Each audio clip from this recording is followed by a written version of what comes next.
Get your ears wrapped around the Golden State Media Concepts Basketball Podcast. All the scoop you need to know from college basketball to the NBA and even March Madness. News of your rising stars. Topics on and off the hardwood. This is the Golden State Media Concepts Basketball Podcast.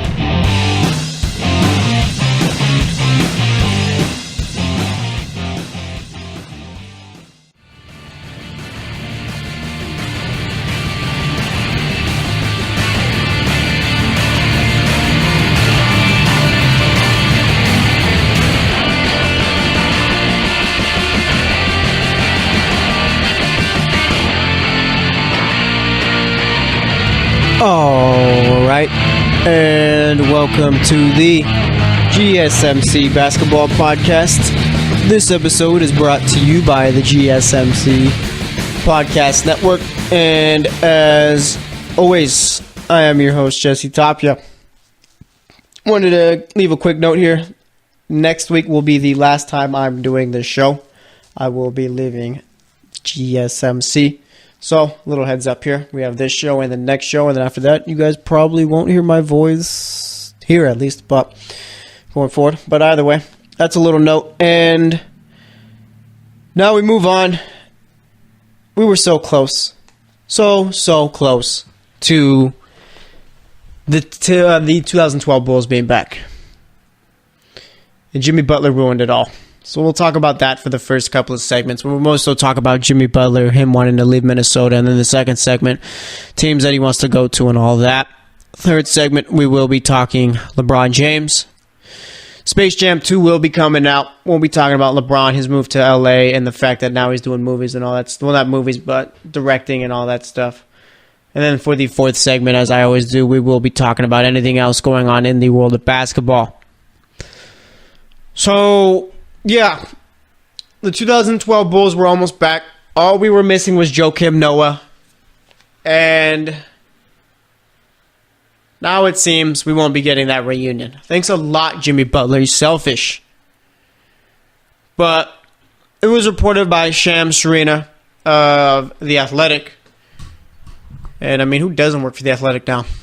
But either way, he reported that Jimmy Butler and Tom Thibodeau were going to be holding a meeting on Monday to discuss, I'm assuming, his future. Shams was wrong. It was on Tuesday. Jimmy Butler made that clear also. Let me see if I can find the Jimmy Butler tweet where he did make that clear. And it was honestly a hilarious tweet too by Jimmy Butler. Like, not when he was trying to be funny, but what he tweeted was hilarious. Okay, so look at. He tweeted it on Monday, I think it was. Exactly why people need to stop believing what you see on the internet. I didn't have no damn meeting today. It's tomorrow. I wonder what else people write and people believe.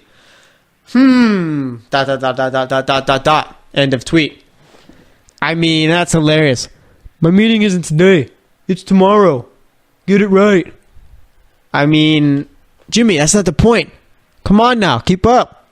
The point is you're having a meeting about your future, which you did have, which you did request a trade, which you did ruin all of our dreams of the Timberwolves being a thing. And I mean, it doesn't necessarily have to happen that way. We could have the Timberwolves for one season, and the Timberwolves just let Jimmy Butler walk for nothing in free agency, which would be idiotic, but good for our, I guess, laughing and all that. Good for our humor. But yeah, I guess Jimmy Butler's requested a trade, and can you blame him? No. I mean, I imagine this meeting went the way of Jimmy Butler enters the room. Tom Thibodeau's already there sitting down. Jimmy Butler tells him, okay, so we need to talk. Tom Thibodeau says, what would you like to talk about? Jimmy Butler says, I'm requesting a trade. I don't want to be here. I don't like playing with Karl Anthony Towns. I'm assuming they call him Cat. Maybe that's what the cool kids call. I know that's what the cool kids call him. They call him Cat. I wonder if that's what his friends call him. But either way, he says maybe. I don't like playing with Cat. Andrew Wiggins calls for the ball way too much, and he's not very efficient with it. Plus, you're bringing the Bulls back here. And then the camera pans to Tom Thibodeau. You see a single tear fall from Tom Thibodeau's eyes. And he says, in kind of like a broken voice, "But we were supposed to get the band back together." And Jimmy Butler says, "It would have been fun, but I'm sorry it has to be this way. I need to branch out, and I need to do my own thing." Tom Thibodeau then cries a little bit more. They get up, shake hands, and now it seems they will be going their separate ways. End of the meeting there. I'm assuming that's how it went. But, I mean, what I'm getting from this is that Jimmy Butler doesn't like these young guys in the NBA. I think that's what it is, honestly. Let's not forget back in Chicago when Rajon Rondo posted that heartfelt message on Instagram titled, "My Vets." I mean, I wonder if I could find that Instagram post. I'll search for it, but I'll keep talking. Remember, Rondo posted something on Instagram about how his vets, talking about KG, Paul Pierce, Ray Allen, wouldn't discredit the rookies or pretty much leave them alone the way Jimmy Butler and Dwayne Wade did. You got articles on it too. Let me see if I can... Okay. So look at... Rondo put, "My veterans would never go to the media. They would come to the team. My vets didn't pick and choose when they wanted to bring it. They thought every time... They brought it every time they stepped in the gym, whether it was practice or an off game. They didn't take games off. My vets didn't care about the numbers. My vets played for the team. When we lost, they wouldn't blame us." Talking about the young guys, the rookies, all right, the second-year players. They took responsibility and got in the gym. They showed the young guys what it meant to work. Even in Boston, when we had the best record in the league, if we lost the game, you could hear a pin drop on the bus. They showed us the seriousness of the game. My vets didn't have an influence on the coaching staff. They couldn't change the plan because it didn't work for them. I played under one of the greatest coaches, and he held everyone accountable. It takes 1 through 15 to win. When you isolate everyone, you can't win consistently. I may be a lot of things, but I'm not a bad teammate. My goal is to pass what I learned along. The young guys work. They show up. They don't deserve blame. If anything is questionable, it's the leadership. God, that's why Rondo is one of my favorite players in the league, too. Just the fact that he'd call out whoever and he doesn't care. I mean, most of the time he's right, too, for that matter. But yeah, it seems like Jimmy Butler's never really gotten along with the young guys of the NBA. And, I mean, Jimmy Butler I don't know Jimmy Butler personally, and I never will, unless somehow I do end up meeting him, which probably won't happen. But either way, Jimmy Butler seems like this kind of guy who wants to play with veterans, guys who are just trying to play ball and win basketball games. Now you got Fortnite and all that. Karl Anthony Towns playing it. I'm not sure what Andrew Wiggins does. Either way, it seems like those two guys kind of rubbed him the wrong way, and I don't think Jimmy Butler, I think, saw it as they're not really giving their full effort into the team, which, I mean, I'm not going to comment on because I don't know whether or not they are. But either way, yeah, it seems like Jimmy Butler just doesn't like playing with the younger players of the NBA, and I mean, the young players of the NBA have switched up a bit, meaning I don't think winning is the main priority anymore. Like, obviously, I think it is priority number one for them, but these young players have realized, you know what, I can have other interests and play basketball too, meaning, I guess if you want to stay up all night and play video games, you can do that. Okay, I know that recording your workouts has become a big thing, which I can't stand that. I can't stand players recording their workouts and then putting some little hype-up song or whatnot to it and then some cheesy caption. Like, are you serious? Are you serious? Just do the workout and move on with your day. Okay? I don't need the whole caption, "Oh, nobody working harder than me." Or grind every day. Or do it because I love it. Just stop. It's embarrassing. It's really embarrassing. So, yeah, I think Jimmy Butler just kind of fed up with playing with those guys. He doesn't like playing with young players. I think he wants to play with the guys who are kind of like-minded like him, where basketball is the only thing and winning is the other thing. Not all this outside stuff. And Jimmy Butler, I mean, doesn't have really too many choices to do that, given I mean, the NBA's changed. But, I mean, we'll see what ends up happening, where he ends up going. Again, we're going to continue with this on to the next segment as far as possible teams who could get him, his 3 preferred teams of where he'd like the Timberwolves to trade him if he does have a say in it, and also some teams that won't. But like I said, I mean, the Timberwolves, they had a good thing here. They had a real good thing with Butler, Wiggins, and Towns. But again, I mean, bringing Rose in, Gibson in, Dang in, all you were missing was Joakim Noah. I'm sure that also rubbed Jimmy Butler the wrong way too, because I mean, what sense do any of those moves make? I like Taj Gibson there. Taj Gibson actually brings something to the table. Derrick Rose, if he figures out his role and realizes I'm a backup point guard and a guy who comes off the bench, could be a very good player in that role. But I don't get bringing on Dang. And I'm sure Jimmy Butler is just absolutely tired of playing a million minutes a night. I mean, who would want to do that? So we'll wrap it up here. Like I said, next segment we'll get into teams he's interested in, teams who I can see that he's not interested in trading for him and all that, and then teams who won't and why they won't. So stay tuned for that. And like I said, later on we'll be talking about LeBron, and then for the 4th segment we'll talk about whatever else is going on in the world of basketball. So I will be right back. The average sedan is built with a steel frame and equipped with 6 airbags. Remember this the next time you see someone walking. Drivers, be aware. Pedestrians don't have armor. A message from the California Office of Traffic Safety. The average SUV has 2 blind spots, weighs between 4,000 and 6,000 pounds, and takes about 6 seconds to stop. Remember this the next time you're on foot. Pay attention, people. Pedestrians don't have armor. A message from the California Office of Traffic Safety.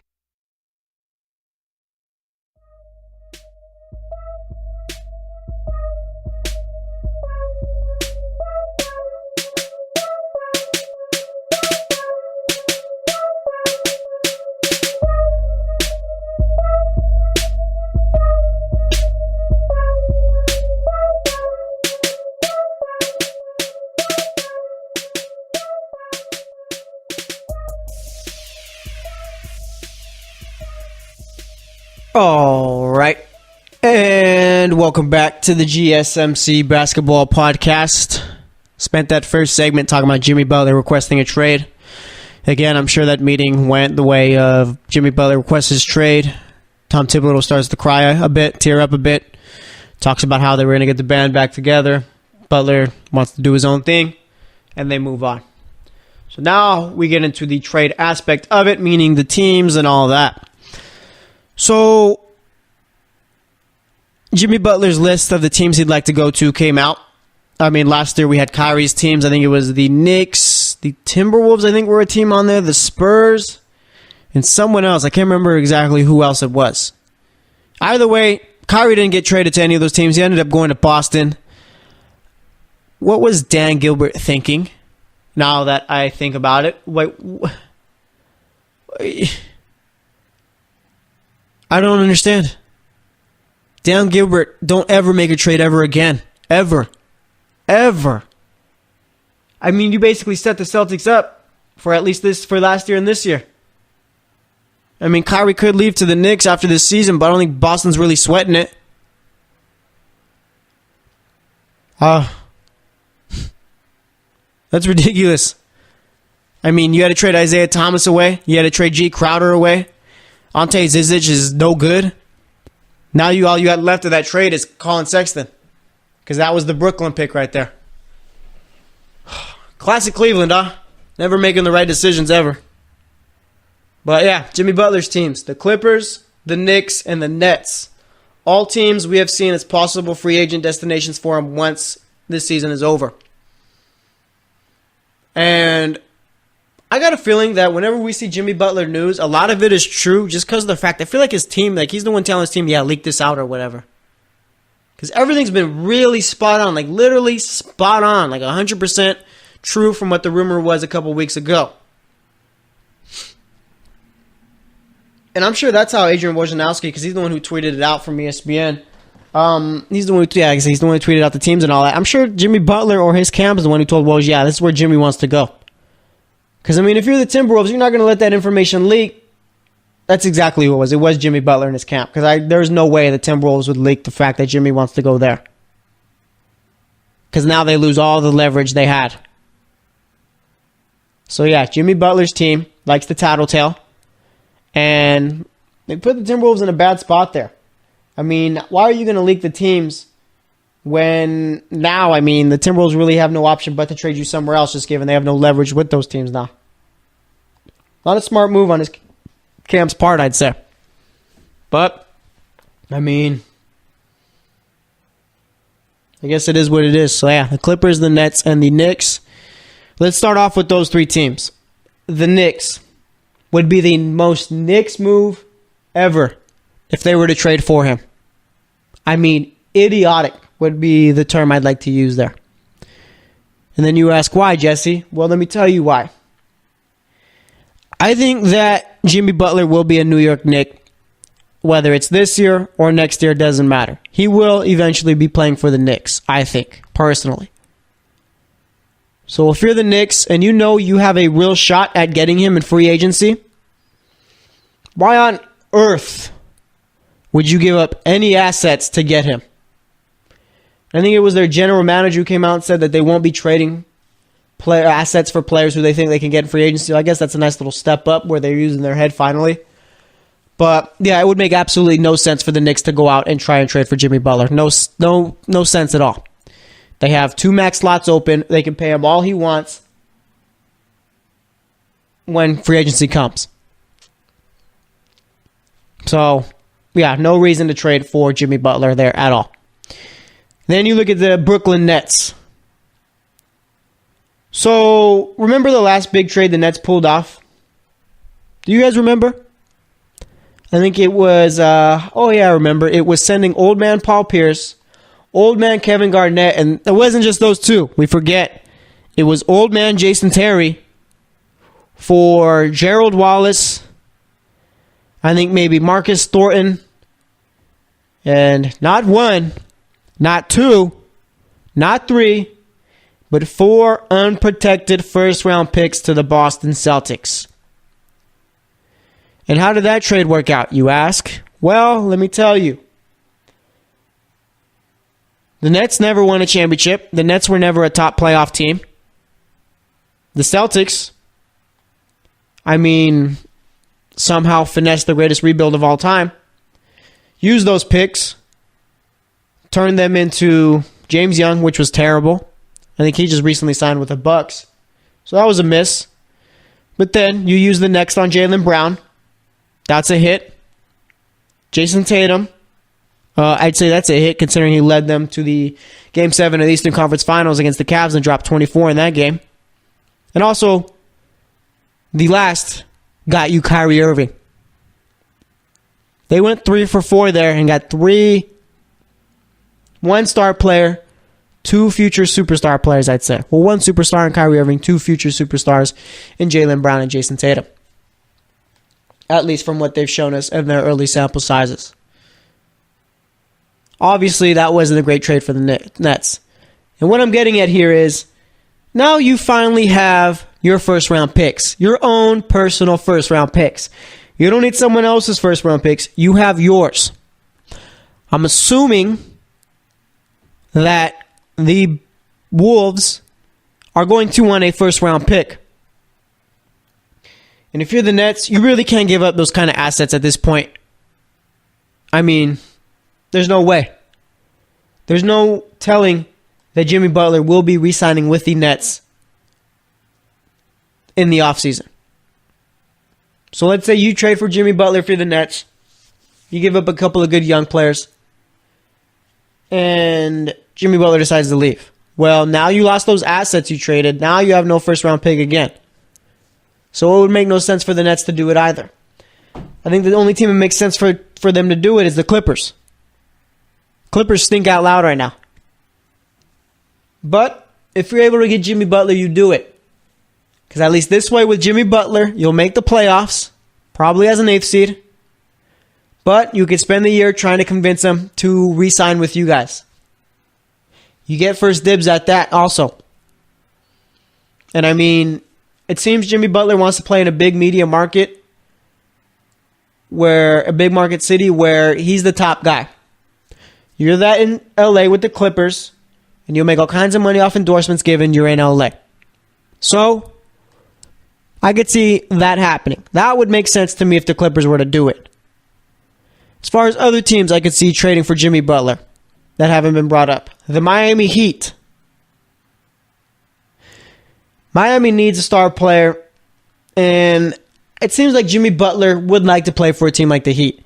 You got a top 3 coach in the league. Top 3 coach, Popovich, Stevens, Popovich, Spoelstra. Yeah. Do I take Quinn Snyder over Spoelstra? That's a tough one. I think Spoelstra and Snyder are kind of 3 and 4, kind of interchangeable, but I'll go with Spoelstra. You got a top 3 coach. You get to play with Dwayne Wade again, which seems like they like each other and all that. Plus, the Heat made the playoffs last year. You had Jimmy Butler there. They get much better. Plus, you got Bam Adebayo there, who, I mean, Miami needs to trade Hassan Whiteside. Trade Hassan Whiteside.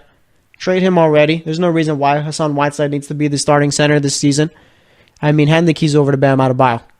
So the Heat are a team that I could see happening. Maybe you trade a Justin Winslow, a Tyler Johnson, maybe a Quentin Richardson. Josh Richardson, Quentin Richardson's way back when. You trade a Josh Richardson and a pick. It's possible there. I was thinking of New Orleans. I'm not sure how they get that deal done, though. But I'm assuming that a lineup of Drew Holiday, Jimmy Butler, whoever you want at the 3, and then either Rondo Mirotic at the 4 and Anthony Davis at the 5 would be pretty solid. That gets you into the playoffs for the West, too. Maybe a team like the Nuggets. I mean, they got a lot of young players there. Maybe you trade a guy like... No, you're not going to trade Jamal Murray or any of those guys, or are you? I mean, maybe if Jimmy Butler agrees to resign there, it's possible. The Spurs, maybe if Jimmy Butler agrees to move to the 3 spot, then you got DeMar DeRozan there. I mean, you got a core 3 of LaMarcus Aldridge, DeMar DeRozan, and Jimmy Butler. That's not bad at all. Let's see, who else? I mean, those are pretty much a team like Philly. It's a possibility. Maybe they trade Saric, Covington, and a first, which would be a lot, but yeah, that'd be too much, actually, I think. Maybe Covington in a first, Saric in a first. I mean, obviously you're going to throw in some young players or whatnot, but Toronto, I think they're fine with what they got. Then there's a couple teams who I say will not be getting Jimmy Butler, and I don't even think we'll be picking up the phone to call the Timberwolves for Jimmy Butler. That's the Boston Celtics and LA Lakers. Maybe they pick up the phone and see if they could finesse a deal where, I mean, the Timberwolves absolutely lose and they get to keep all their top young players. But I don't see it happening. Boston doesn't need Jimmy Butler at this point. I mean, I don't think you trade Terry Rozier for Jimmy Butler, given there's a chance that Kyrie Irving ends up leaving in 2019. And for those saying, oh, well, yeah, obviously, why would the Timberwolves take Rozier for Butler? I'm not saying Rozier for Butler straight up. Obviously, you're going to have to give other things up. But I don't see the Celtics doing that, getting rid of him. You're not going to trade Jaylen Brown. You're not going to trade Jason Tatum. And you can't say Kyrie that way because, I mean, then you just got a logjam at the 2. Then you get the Lakers. It's not smart for them to do it. No one wants those raggedy vets. I mean, they're just washed up at this point. And obviously the Timberwolves are going to want the young guys. I don't think Magic wants to part with Lonzo Ball, Kyle Kuzma, or Brandon Ingram, nor should they. I mean, like I said, Jimmy Butler's a free agent after this year. So if you can try and get him, you try and do it that way. But, I mean, yeah, the Clippers I could see happening. Miami I could see happening. And then New Orleans is kind of a pipe dream at that point. But we'll see what ends up happening. And like I said, they don't have to trade him before the season starts. They can just wait till the trade deadline to see what ends up happening. So we'll see what ends up happening with them. Next segment, we'll be talking LeBron James. So stay tuned, and I'll be right back. The average sedan is built with a steel frame and equipped with 6 airbags. Remember this the next time you see someone walking. Drivers, be aware. Pedestrians don't have armor. A message from the California Office of Traffic Safety.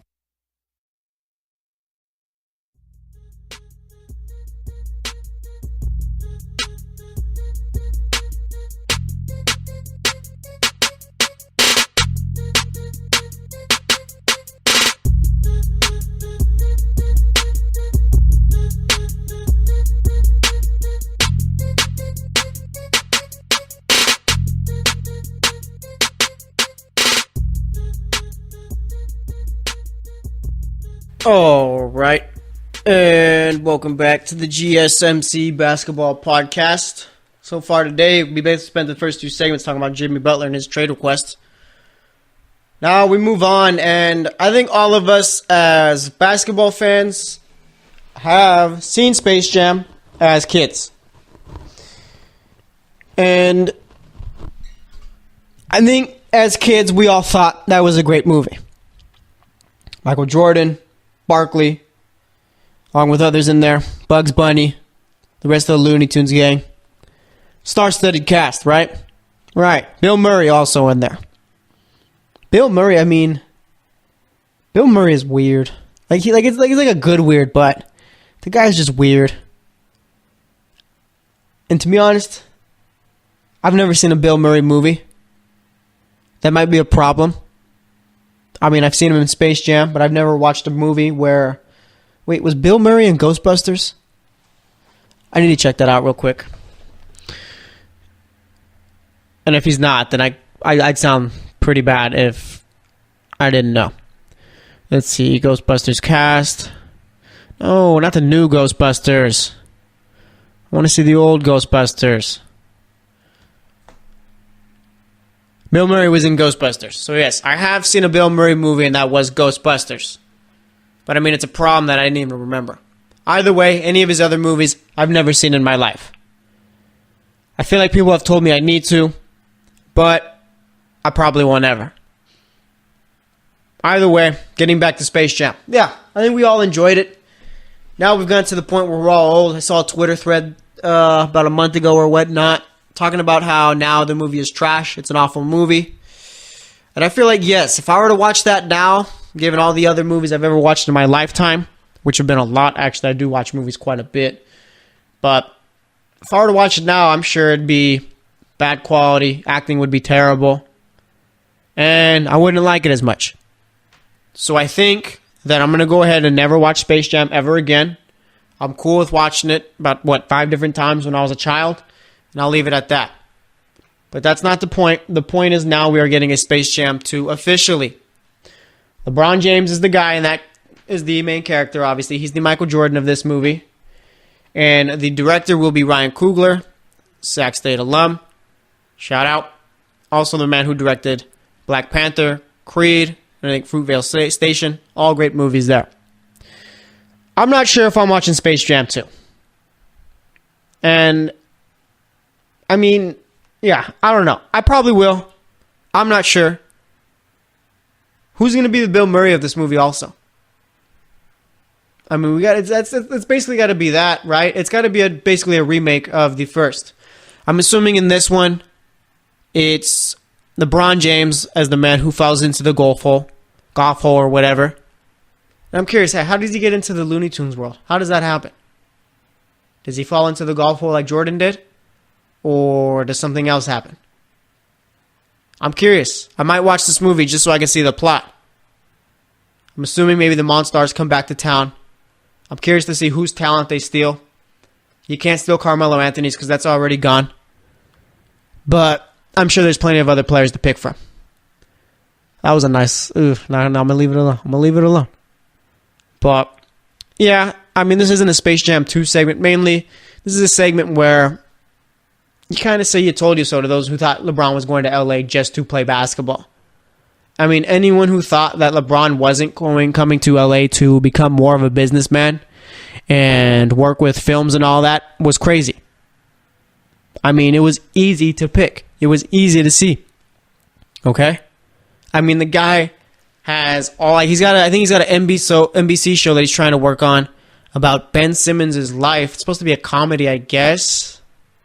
I won't watch that at all either. I mean, no way I'm watching that at all. Either way, he's got that. He's doing a lot of this with Maverick Carter too, pretty much his sidekick. They also got some HBO things coming up, I think it is. He's got one, I can't remember exactly what it's about or whatnot. It's about kind of like the shut up and dribble type of thing. He's basing it off of or whatnot. I think Jamel Hill is going to be be on that one also, kind of like the voice of that show and whatnot, if you get what I'm saying here. But yeah, LeBron is making the most out of his opportunities in LA. Okay? LeBron was never just going to go to LA just to play basketball and try and beat the Warriors. I mean, I think LeBron knows with his current team, he's not coming close to the Warriors. If he was going somewhere just to play basketball, That'd be Philly. That'd be Houston. You go to Houston to beat the Warriors.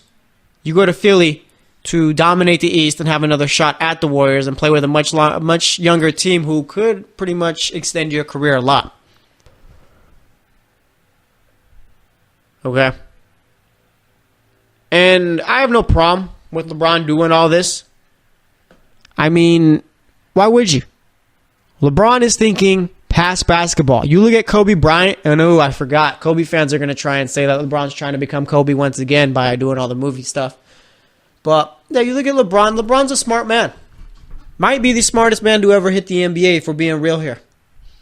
I mean, the guy is thinking life past basketball. I mean, he's opened up a public school. And I saw people were saying, oh, well, LeBron, like, that's not his school. He didn't fund it all with his money. Well, yeah, it's a public school. I think he donated pretty much the amount you could before it turns into a private school. So let's stop with the nitpicking there.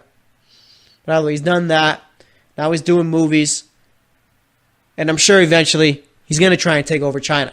Meaning right now, Kobe is the guy in China, I'd say.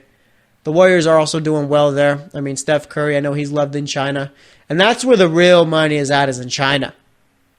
I mean, I think Kobe still makes millions on top of millions of dollars just as far as selling products out there, marketing and whatnot. Klay Thompson's a guy who will never be as big as Kobe or LeBron in China, but I think there's a market for Klay Thompson in China. I mean, we do have China Klay. Like I said, this Steph Curry. And the market in China has always been pretty big in the NBA. I mean, you got the Rockets with their jerseys, the Warriors, and I think those are pretty much the only two teams there. And obviously the Rockets with the connection of Yao Ming. And the Warriors, I'm not sure what their connection is there, but either way, I mean, it's always good to see them branch out and all. So, yeah. LeBron's trying to make billions of dollars here. He's trying to be Tiger Woods, basically. Tiger Woods, I think, is the only professional athlete to ever eclipse $1 billion in terms of earnings. I think LeBron eventually can do that. I mean, the guy, it's been ridiculous how calculated LeBron's entire career has been. I mean, the dude's never gotten into an ounce of trouble. Not even a story has come out about him, about any problems. I mean, of course, you got the underground stories that come out and whatnot, but we won't get into those here, given those are Twitter stories. Those are stories for Twitter and all that. But either way, yeah.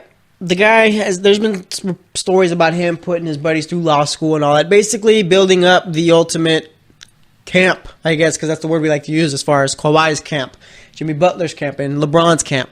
I mean, those are all guys who are doing stuff. Maverick Carter came up with him from Akron, and Maverick Carter's a big deal in the world right now, as far as pretty much everything that has to do with LeBron, TV, all that. So, the dude's a genius. And like I said, for those who thought LeBron was really going to LA just to play basketball and win games there, no, there was so much more going on with that. But as far as what the Lakers can do this season, as far as playing actual basketball, I mean, they'll be a playoff team. I think right now, the way I have it, before Jimmy Butler goes anywhere, I'd say it's, and I'm assuming Jimmy Butler's going to go somewhere, so we're going to act like Jimmy Butler isn't on the Timberwolves because he won't be at the end of the season, but I'm not sure where he's going, so act as if Jimmy Butler isn't in the NBA right now. Warriors number 1. I like the Rockets 2, the Jazz 3, Lakers 4, Thunder 5, Portland 6, New Orleans 7, and then I'd say San Antonio or the Nuggets at 8. The Mavericks will be a team we need to pay attention to also. And I mean, I could see the Lakers getting past the Thunder. Actually, that'd be a difficult series, but I'd go ahead and say the Lakers take that one. And then you'd have to play the Warriors in the second round, and then that's where it ends. The Lakers, as of right now, don't stand a chance against the Warriors.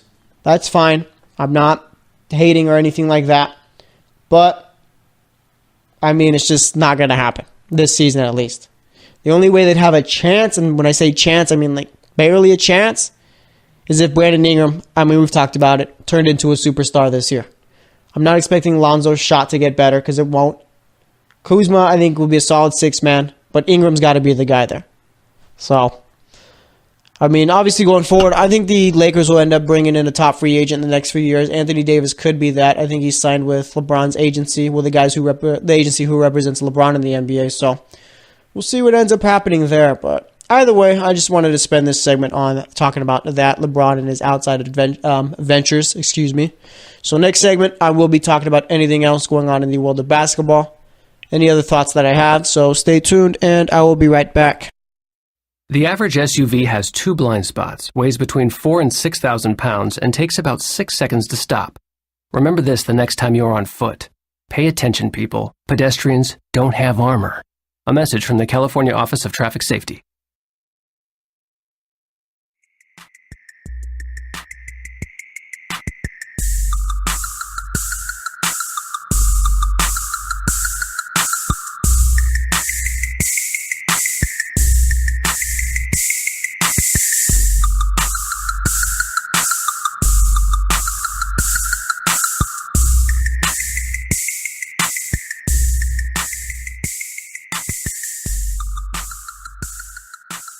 All right, and welcome back to the GSMC Basketball Podcast.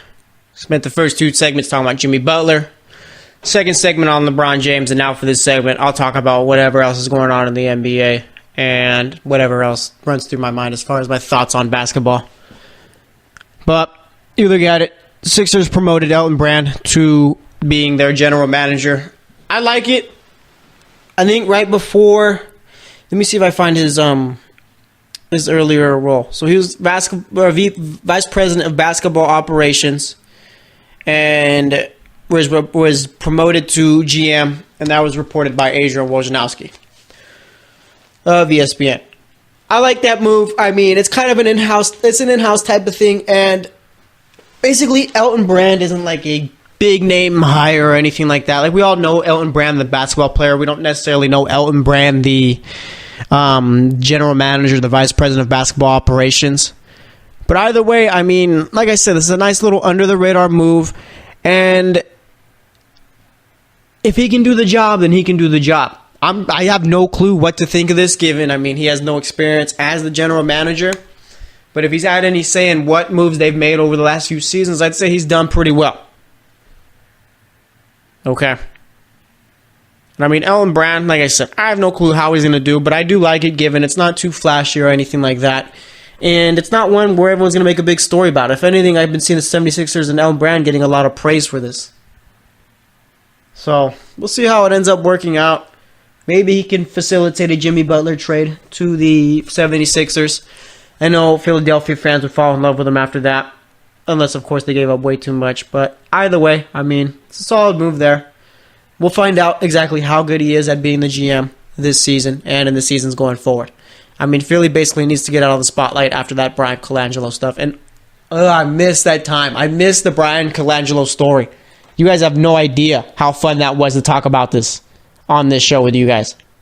I mean, that might have been the funnest time I've ever had doing a podcast. Was that little week or so with Brian Colangelo. I mean, from the story with the Ringer coming out at first, to us finding out he had 5 burners, to us finding out that he blamed his wife. I mean, that was the greatest time of my life right there doing this podcast. No doubt. No doubt at all. Nothing tops that at all. And I think I'd like to say that doing this podcast is probably the funnest one that I do, I'd say. Because I do the GSMC football, and don't get me wrong, I love doing them all, but this one I have the most fun with. And I think with basketball, I think it's just kind of basketball now tied in with social media and all that. So, I mean, it kind of allows you to speak your mind a little bit more and all. Because that's just the way the NBA is at this point, where, I mean, everyone's just speaking their minds. So, yeah, definitely, this podcast has definitely been the funnest. And even when, in the offseason, when you don't have really much to talk about because there's not much news, there's always something to talk about. I mean, we talked about Space Jam in the 3rd segment. How many other shows are you able to do that on? Not many. But either way, getting back to it, yeah, Brian Colangelo that time was hilarious. It was amazing. And like I said, it's good for the Sixers to kind of go with an under-the-radar type of move, keep it quiet, and move on. And as far as the Sixers go, I still think they need one more. They need one more piece to be up there with Boston and Toronto. And I know Sixers fans don't want to hear it. And I know Philly fans probably hate me because I'm saying it. But it's true. Okay? Philly fans need to grasp reality here and look at what happened last year in the playoffs. You lost to the Celtics in 5 games when they were without Kyrie Irving. They didn't have Gordon Hayward like they will this year. And, I mean, you were in a 16-game winning streak to finish off the season, I think it was. You beat Miami in 5, and then you play a Boston team that everyone was expecting you to beat, and you lose in 5 to Jason Tatum, Terry Rozier, Al Horford, and Jaylen Brown. I'm not trying to say those guys are bad, but Boston got much better now that they're adding Kyrie Irving and Gordon Hayward. The Philadelphia 76ers didn't add anyone like that. They didn't add a Kyrie Irving type player. They didn't add a Gordon Hayward type player. So that's why I think they're just a tier below Boston right now, as good as Philly is. I mean, of course, unless Joel Embiid and Ben Simmons make this ridiculous jump where they're much better players compared to how they were last year, it's a possibility, but I don't see that happening. They need one more star player. And I say they're below the Raptors right now because I look at the Raptors, and the Raptors are a much better team compared to last year after just making one change, okay? I like DeMar DeRozan a lot. I think he's a very good player, but he's just not playoff material, and he's not leading the team material. Kawhi Leonard is. Kawhi Leonard is honestly probably a top 3 player in the NBA.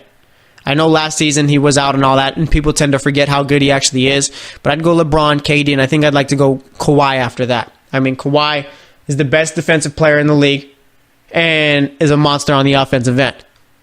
We've seen what he can do in the playoffs. You guys love to talk about how if Zaza Pachulia, who I think is the most hated player in the NBA for me, doesn't undercut him and step under him, the Spurs end up winning that series. And like I said, you guys like to talk about that a lot, even though it was only game 1 that they were blowing him out in. But you replace DeRozan with Kawhi, and let's not forget the Raptors have been finishing near the top of the East for the last few years. The only problem has been that, I mean, DeRozan and Lowry don't really play well in the playoffs. And when Lowry did actually play well last year, it was more so DeRozan that stunk it up. You replace him with Kawhi, they're going to go much farther. They are better than the Sixers right now. And like I said, if you're a Sixers fan, look into reality for a bit. I get that we got to support the home team and all, Philly this, Philly that. I mean, you guys never let us forget. But it's the truth. So, we'll see what ends up happening with the Sixers. They should be a very good team still. Maybe Markelle Fultz is what they expected him to be when they drafted him. Maybe that's their 3rd star player. I mean, it could be. I'm not ruling that out. But as of right now, yeah, you're not on Boston or Toronto's level. And that's just facts of the matter right there. So, let's see. Anything else we need to talk about? I mean, there's not much else. I mean, Jimmy Butler pretty much did us a favor here, requesting for a trade. And as far as the Timberwolves, they completely messed everything up. There is no reason Jimmy Butler should be wanting to leave Minnesota. No reason at all.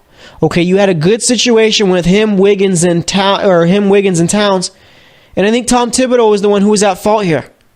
I mean, Tom Thibodeau doesn't know how to coach. That's just truth right there. He doesn't know how to coach. Okay, playing your starting 5, 40-plus minutes a game is not coaching. That's just showing us that you have no clue what to do once those guys are out. I mean, who else in the league does that? Honestly, you can't answer that because no one else does. Everyone else knows how to utilize their bench and get the most out of them. Okay, you don't see Brad Stevens playing Kyrie, Tatum, Brown, Horford, and all those guys 40-plus minutes. You don't see Popovich doing that. You don't see Kerr doing that. You don't see D'Antoni doing that.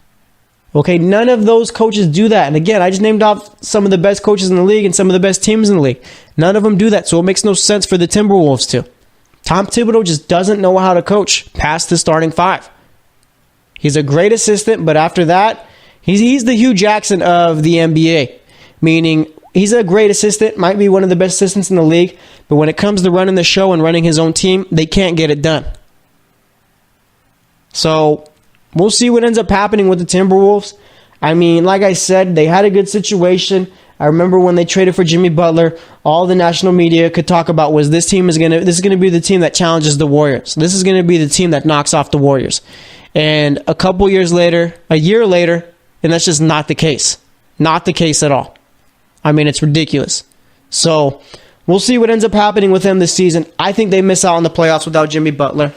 And it's not going to be pretty. We could just see Tom Thibodeau out of there. And I'd assume that maybe... I'm not going to say that. I was going to say because I'm not sure what Towns' contract situations look like. I'm not sure if he's already signed an extension. But if Towns hasn't signed an extension already with the Timberwolves, I don't see him sticking around with this team for the rest of his career. But if he is, then he probably will. So that's all I got to say about that. We're going to wrap it up here. Again, next week's show will be my last. But today we talked Jimmy Butler for 2 segments. Third segment we talked LeBron, and then for this segment we talked about a few other basketball topics. So thanks for listening to the GSMC Basketball Podcast. As always, I am your host, Jesse Tapia, and I will talk to you guys next Wednesday. You've been listening to the Golden State Media Concepts Basketball Podcast, part of the Golden State Media Concepts Podcast Network. You can find this show and others like it at www.gsmcpodcast.com. Download our podcast on iTunes, Stitcher, SoundCloud, and Google Play. Just type in GSMC to find all the shows from the Golden State Media Concepts Podcast Network, from movies to music, from sports to entertainment, and even weird news. You can also follow us on Twitter and on Facebook. Thank you, and we hope you have enjoyed today's program.